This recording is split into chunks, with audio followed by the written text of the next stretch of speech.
বর্তমান সময়ে দেখা হয় মাজার ভাঙা হচ্ছে। মুসলমান তার কারণ কি? ওই মাজারের মধ্যে যায় সেজদা দেওয়া হয়, ওই মাজারের মধ্যে আল্লাহ পাক রব্বুল আলামিনের সেজদার যে অংশীদারিত্বটা সেটা শরীক করা হয়।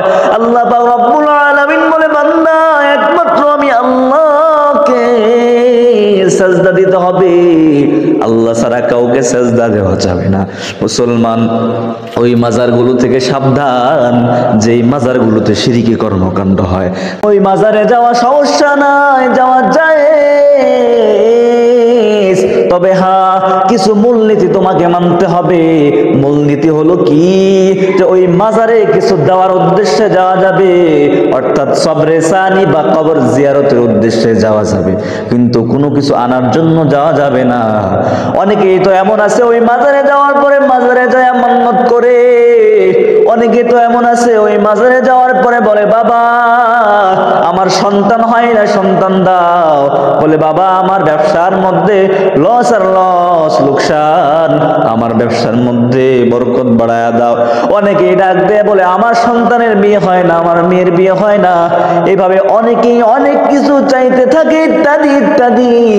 এইগুলো চাওয়া যাবে না। ওই মাজারে গেলে একমাত্র জিয়ারত করার উদ্দেশ্যে যাওয়া যাবে। মুসলমান ওই মাজারের মধ্যে মান্নত করা যাবে না, ওই মাজারের মধ্যে গান গাওয়া যাবে না, ওই মাজারের মধ্যে ঢোল তবলা বাজানো যাবে না, ওই মাজারের মধ্যে মোমবাতি দেওয়া যাবে না, দান করা যাবে না, এই সমস্ত শিরকি কার্যক্রম করা যাবে না। মুসলমান আল্লাহর সঙ্গে কারো অংশীদার করা যাবে না। ওই কবরওয়ালার ব্যক্তির কাছে কোনো খবর নাই দুনিয়ার বিষয়ে।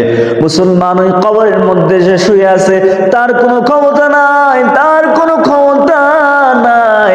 যদি তার ক্ষমতা থাকতো তাহলে আমার নবী কবরে শুয়ে আছে, পৃথিবীর সর্ববৃহৎ মাজার হতো আমার নবী।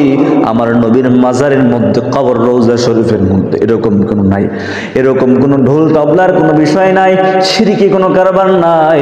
আমার রাসূল সাল্লাল্লাহু আলাইহি সাল্লাম আমাদেরকে শিখিয়ে গিয়েছেন দুনিয়াতে কিভাবে চলতে হবে। আমার রাসূল শিখিয়ে দিয়ে গেছেন দুনিয়াতে কোন কাজ করতে হবে, কোন কাজ বর্জন করতে হবে। অতএব যেই কাজগুলো ইসলামের জায়েজ না ওই কাজগুলো করা যাবে না। এই জন্য সাবধান, মান্নত করতে হলে একমাত্র মান্নত হবে আল্লাহ তাআলার উদ্দেশ্যে, আল্লাহ পাক রব্বুল আলামিনের সন্তুষ্টির জন্য মান্নত করতে হবে। মুসলমান ইমানদার ওই মাজারে, এই জন্য বর্তমান সময়ে দেখা যায় মাজার ভাঙা হয়। মুসলমান তার কারণ কি? ওই মাজারের মধ্যে যায় সেজদা দেওয়া হয়, ওই মাজারের মধ্যে আল্লাহ পাক রব্বুল আলামিনের সেজদার যে অংশীদারিত্বটা সেটা শরীক করা হয়।